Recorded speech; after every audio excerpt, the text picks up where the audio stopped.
Hello and welcome everyone to the walk around video here at your next car, the 2018 i3 range extension.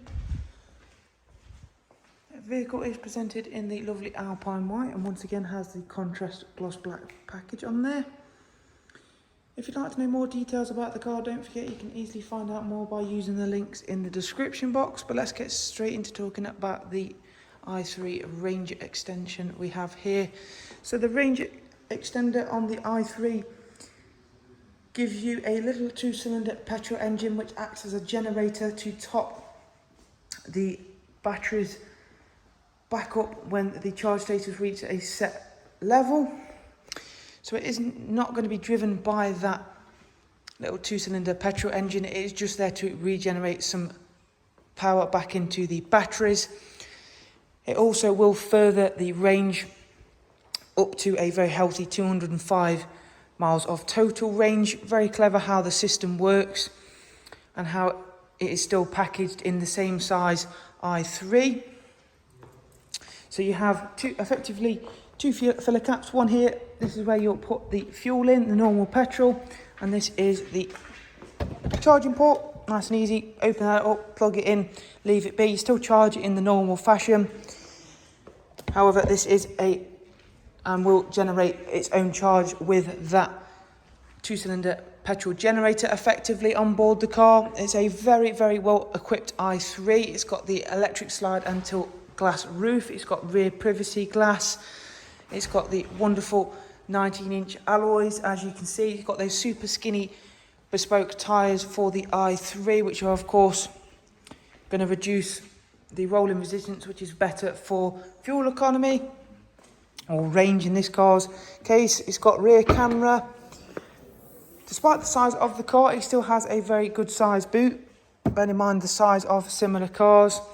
There is plenty of space in there, and they've heavily focused on the interior space in the i3, all of which you'll see properly in a moment.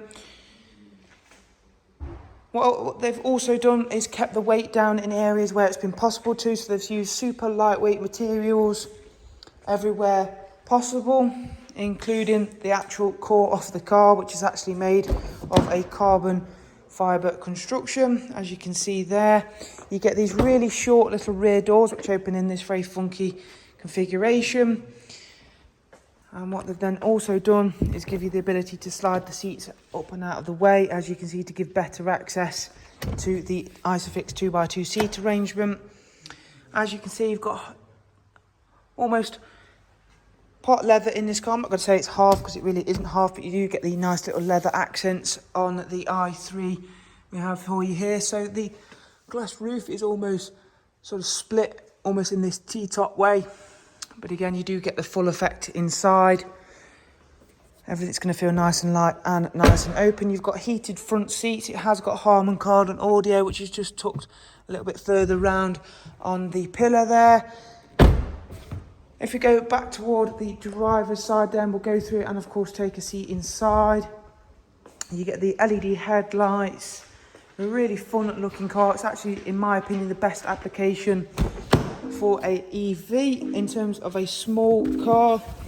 And of course, where this car will be mainly used for, towns and cities, really does make it a very effective. However, with that range extender, it does mean that you have that ability to go further and can continue on your journeys very easily. So you effectively have two gauges up here. Obviously this is your electric range and this is the gauge for the range extension petrol engine.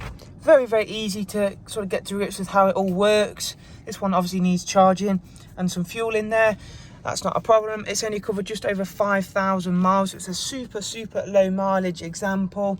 Inside, everything feels and looks exactly how you would expect it to. It's all very futuristic, but again, it isn't overly complicated in here.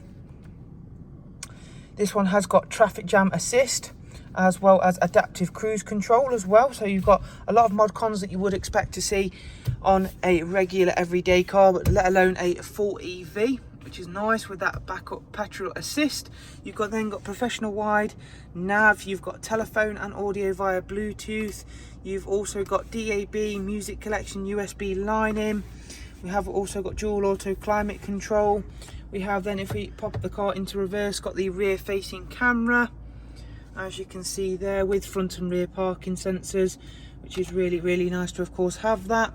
And if we just close the roof up there, you'll also see you've got these little manual sunshades, which is ideal for parking the car up in sort of sunnier conditions. Saves the car getting really, really hot inside. However, this car does have full proper dual aircon, which is nice to of course have in any car, but generally is particularly rare to find in electric vehicles. They tend to remove it to of course further extend that range. Not going to be necessary in this car.